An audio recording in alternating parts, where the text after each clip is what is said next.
Well, there's always something you don't expect, and it seems to happen. But what we do expect is to talk about the Hyundai Kona at some length in the next segment, in our road test segment. So stay with us for that. With Chris Teague, this is Jack Nerad with you, and join us right after the break for all the information you could ever use on the Hyundai Kona.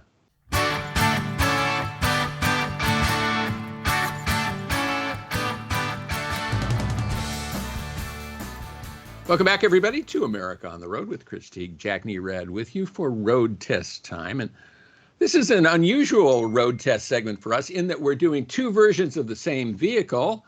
You were driving the Hyundai Kona EV. I drove the Hyundai Kona N. We can compare and contrast, do all that stuff. But tell us about the Kona EV. Yeah, I enjoyed the Kona EV. Excuse me.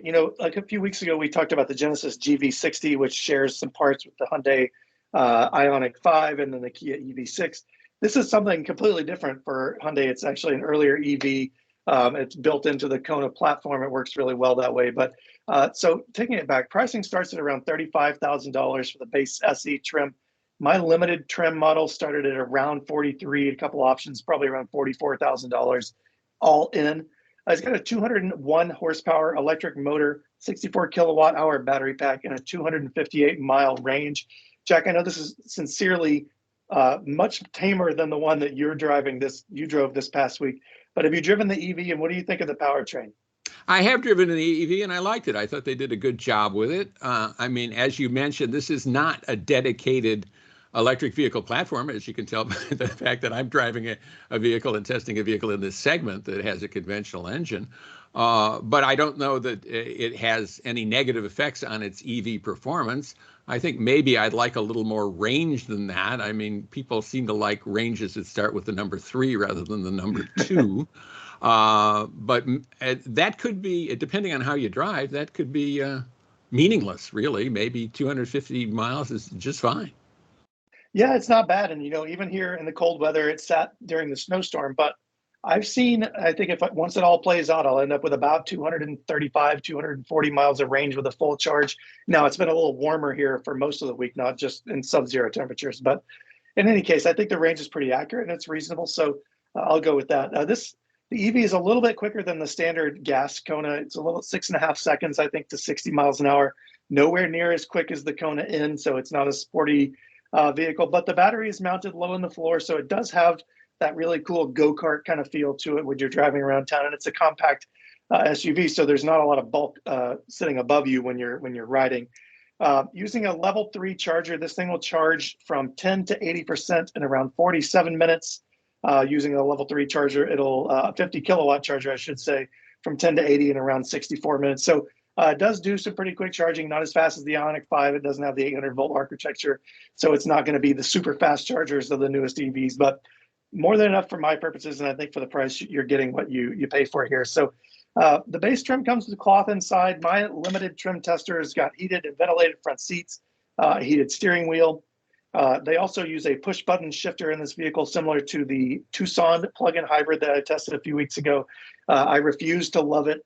I don't know why we keep reinventing shift levers here, but after a few days in it, you do get the pattern because there are buttons placed in different places.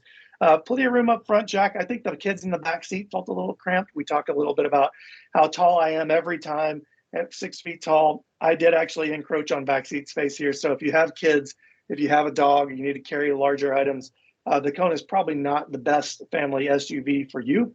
That said, my almost 75-pound golden doodle fit just fine in the back, although he probably felt a little cramped with his head against the back window. So it could do a little better if you have to haul a dog. 8-inch touchscreen comes standard with Apple CarPlay and Android Auto. The limited trim I tested, 10.3-inch display. It gets an upgraded display. Comes with navigation and an 8-speaker Infinity sound system. The SUV missed a Top Safety Pick Plus award from the IIHS. I always have trouble saying that, but it does come with a full suite of safety features, and you can add to that as you move up the trim ladder there. So, Jack, at around almost 40 grand here, over 40 grand for the top trim that I tested. I think you get a good range, you get good features, you get good safety tech here. It's not as new or as advanced feeling as, like I said, the Ioniq 5 or the EV6, but I think the value's there, and I think for 258 miles of range, it's not that bad of a price. Yeah, I mean, it's relative, isn't it? I mean, and let's talk about that because what this comparison harkens back to, I think, is last week when we were talking about hatchback versus small SUV and how similar they are. And I don't know whether you describe this as a hot hatch or a hatchback or an SUV. Maybe it depends on how you look at it and how they're pitching it. In terms of pricing, though, think of this. I was driving the hottest of these, with 286 horsepower, just a blast to drive, a lot of stuff on it, and its prices tested $35,000. So it's got, all the interior stuff that you would want. It's a hot car to drive. Very, very much fun, well sorted out, and not just big horsepower, but also, stuff to accompany that, active exhaust, adjustable dampers, that kind of stuff, besides the interior stuff that is special for the N. This is really kind of supposed to be the most special of the Konas, right? Wow, this is the one that really gets your heart pumping about this thing. And yet it's significantly less expensive than the electric vehicle and no range anxiety, of course. I mean, what do you have to say about that? I mean, I'm not challenging you on EV. I'm not making you the EV advocate, but I'm just kind of curious as your take about which one you think is kind of cooler. Well, I think the N is cooler, Jack. I mean, having driven both of them, the N to a much lesser degree. I mean, just from my enthusiast standpoint, the sound and the feel of a gas engine is more engaging to me from a performance standpoint. But now that we're talking about the price, I just looked up the price of the Chevy Bolt for a comparison. It's like $6,000, almost $8,000 cheaper to start. So, I mean, there is some other vehicles in the segment that could be a little cheaper, but for my money, I would take the N just because I like the performance. But I can see why, and I do promote the EV as a good value, even though it's more expensive than and a complicating factor, I think, with the EV, and a thing that really is probably going to, hit them hard in terms of sales, is the fact it doesn't qualify for the $7,500 tax credit that things like the Bolt does.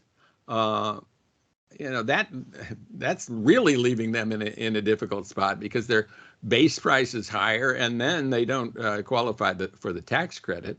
But I'm talking about the vehicle you were talking about. Let's talk a bit about the Kona N. Not only does it have 276 horsepower from this turbocharged engine, but it has this overboost function where you can push a button and you get 10 additional horsepower. I mean, that's, video game like, or Fast and Furious F1, all of those things. Pretty cool. It will go from 0 to 60 in 4.8 seconds, pretty reliably. So that's nice and quick. This is just a fun car to drive in so many ways. It has the right stuff: Pirelli P0 summer tires, 19-inch wheels. It looks great, I think. For that kind of car, it's not necessarily super macho, but I think they do it upright. 2-liter 4-cylinder engine, as I said, with all this horsepower and the additional overboost. You pay for it a little bit in terms of fuel economy: 20 miles per gallon in the city, 27 miles per gallon on the highway. You get significantly more in the standard Kona. And of course, if you buy the EV, you never buy gas at all. I mean, it has a very, very great kind of fuel economy portion. Inside, cool looking. They use blue as their color. That's their kind of power color. A lot of companies use blue to represent, EV. So interesting, but they have a performance blue inside. Stitching and various things have a blue look to them. As you mentioned, passenger space in the rear seat is not really great for adults for long periods of time. Great for kids. I think this is a great car for singles, for a young couple, for a young guy, young woman who wants to have a performance car and not pay a ton of money for it. I mean, even $35,000 is quite a bit of money for a subcompact car. But I think there's a lot to like that. And it also has these big infotainment screens and big digital gauges, 10.3 inches both, and side by side. I mean, that's almost a luxury type presentation. I mean, they do a really nice thing with infotainment, don't they, Chris? They do. I love Hyundai's infotainment. Some people knock it for being a little more simplistic, but for me, that makes it easier to navigate. It makes it less distracting while you're driving, and it just makes the whole thing easier to use. But you're right. The Kona N is a great car. I chose the GTI over it just because I like the seats better. But I think the performance, from the performance standpoint, the N is a better performer. Ah, interesting. Well, and I'm sure Volkswagen would love to hear that. Well, when we come back, we will have a terrific interview